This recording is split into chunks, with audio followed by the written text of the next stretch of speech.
ఉమ్మడి వరంగల్ జిల్లాలో కురిసిన భారీ వర్షాలకు వరంగల్ తూర్పు నియోజకవర్గం జల దిగ్బంధంలో చిక్కుకుపోయింది. నేడు ప్రాంతాల్లో గవర్నర్ తమిళిసై ఎలాంటి ఇంటిమేషన్ లేకుండా పర్యటించడం శుభ పరిణామమేనని, వారం రోజుల పాటు సరిపోను నిత్యావసర వస్తువులను ఇంటింటికి తిరిగి పంపిణీ చేశారని ఎమ్మెల్యే నరేందర్ అన్నారు. ఈ నేపథ్యంలో మంత్రి కేటీఆర్ ఆశీస్సులతో ముంపు ప్రాంతాలను అభివృద్ధి చేస్తా అంటున్న ఎమ్మెల్యే నరేందర్ తో మా ఉమ్మడి వరంగల్ జిల్లా ప్రతినిధి పొన్నగంటి స్వామి ఫేస్ టు ఫేస్. సరిపోయే విధంగా కూడా మొత్తానికైతే పంపిణీ చేస్తున్న పరిస్థితి అయితే కనపడతా ఉంది. ఇక్కడ మనం చూసుకోవచ్చు, ఇక్కడ ఎమ్మెల్యే గారు మొత్తం బీఆర్ నగర్ లో కూడా ఇక్కడ ఉన్నారు. ఇక్కడ మొత్తానికైతే ఇక్కడ పంపిణీ కూడా జరుగుతున్న నేపథ్యం అయితే కనపడతా ఉంది. మొత్తానికైతే ఇక్కడ అంటే ఇక్కడ నన్నపనేని నరేందర్ కూడా వాళ్ళ కాలనీ వాసులతో కూడా మొత్తం నిత్యావసర వస్తువులను కూడా పంపిణీ చేసే నేపథ్యం అయితే ఇక్కడ కనపడతా ఉందని చెప్పుకోవచ్చు. మొత్తానికైతే ఇప్పుడు ప్రస్తుతం మన తూర్పు ఎమ్మెల్యే నన్నపనేని నరేందర్ తో మాట్లాడే ప్రయత్నం. సార్ చెప్పండి, ఇట్లా ముంపు ప్రాంతాలకు మీరు నియోజకవర్గంలో ఎలాంటి సహాయ చర్యలు తీసుకుంటున్నారు? ముఖ్యంగా మొన్న ఒక రోజంతా కూడా ఇక్కడ సహాయక చర్యలు చేపట్టడం జరిగింది. తెల్లవారుజామున 2 గంటలకు వస్తే మళ్ళీ నెక్స్ట్ డే నైట్ 11 వరకు కూడా ఇక్కడ వీళ్ళందరూ కూడా రక్షణ షెల్టర్స్ కల్పించి కావాల్సిన భోజన వసతులు అందరూ కూడా చేయడం జరిగింది. ఇప్పుడు కూడా వాళ్ళ ఇంట్లో ఉన్నటువంటి రేషన్ అంతా కూడా మొత్తము తడితో మొత్తం డిస్టర్బ్ కావడం వల్ల వాళ్ళందరూ కూడా ఒక వారానికి సరిపడా రేషన్ కూడా ఇక్కడ ఉన్న ప్రతి ఇంటికి కూడా ఇవ్వడం జరుగుతున్నది. ఏది ఏమైనా కూడా నా నియోజకవర్గంలో ఉన్న ప్రజలందరూ కూడా ఒక 5,000 కుటుంబాలకు ఈరోజు స్టార్ట్ చేసినాం. ముందుగా గాంధీనగర్, తర్వాత ఇప్పుడు ఎన్టీఆర్ నగర్, ఇప్పుడు బీఆర్ నగర్, నెక్స్ట్ ఇక్కడ ఇంకా 5-6 కాలనీలు ఉన్నాయి. ఇక 5-6 కాలనీలకు కూడా ఇచ్చి డీకే నగర్ కూడా వెళ్తాం. అన్నీ ఎక్కడైతే ముంపుకు గురైన ప్రాంతాలు అన్నిటి కూడా ఇవ్వడం జరుగుతుంది. ఈరోజు ఇది ముంపు ప్రాంతాలలో వీళ్ళు కట్టుకోవడం, డౌన్లో కట్టుకోవడం వల్ల ఈ యొక్క ఇక్కంటులు కూడా రావడం జరుగుతుంది.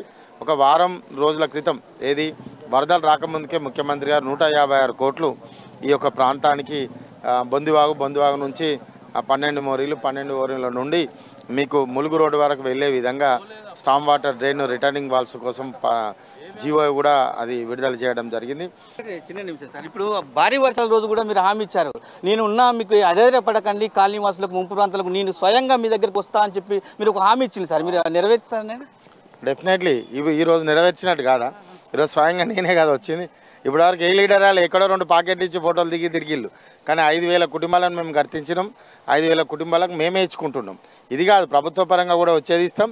శాశ్వతంగా ఇక్కడ డ్రైన్ కూడా 156 కోట్లతోటి ఇది కంప్లీట్ చేయబోతున్నాం.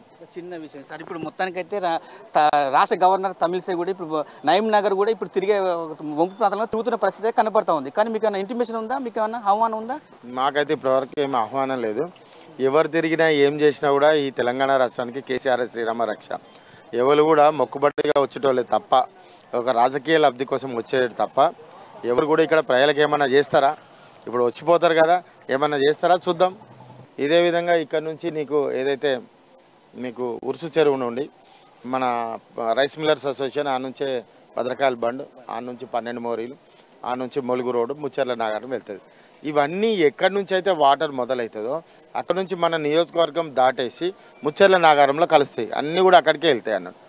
దీనికోసము మనం ఏంటంటే రిటర్నింగ్ వాల్స్ ఏదైతే సీసీ తోటి retaining walls storm water drains కట్టి ఆ పడ్డ నీరు ఏదైతే ఉంటుందో దాంట్లో పడి వెళ్ళిపోతుంది. కాబట్టి పక్కకున్న కాలనీలకు ఎక్కడ కూడా వాటర్ రాదు. ఏమన్నా ఇస్తే కూడా వర్షం నీళ్ళు వస్తే అది వాళ్ళ న్యాచురల్ డ్రైన్స్ ఉంటాయి కాబట్టి దానికి ఏమి ఇబ్బంది లేదు. పక్కా ప్రణాళికతో ఉన్నాం. దాన్ని పెద్ద ఎత్తున కూడా ఒక సీడీ ప్రిపేర్ చేసి ప్రజలందరూ కూడా ఈ ముంపు ప్రాంతాల్లో ప్రజలందరూ కూడా ఒక అవేర్నెస్ ప్రోగ్రాం కూడా చేస్తాం. ఏం చేసిండు ఎమ్మెల్యే, ప్రభుత్వం ఏం చేసింది అది కూడా చెప్తాం. దగ్గర 156 + 43 + 77 ఇవన్నీ కలిపితే మీకు 280 కోట్ల వరకు నిధులు దీనికోసమే తెచ్చినాం. మరి ఇదంతా ఎవరు చేసిళ్ళు? మీరు శివనగర్ చూడండి, 180 ఇండ్లు 187 ఇండ్లు కొట్టుడు పోతే తప్ప సరికాదు. దాన్ని ఏం చేసినాం, ఇట్లా మనం నిలబడ్డ రోడ్డు ఎట్లుందో రోడ్డు తీసేసినాం, కింద డ్రైన్ కట్టి మళ్ళీ రోడ్డు వేసినాం. దాంతో దాని సైజు పెరిగింది, ఒక ఇల్లు కూడా డిస్టర్బ్ కాలేదు.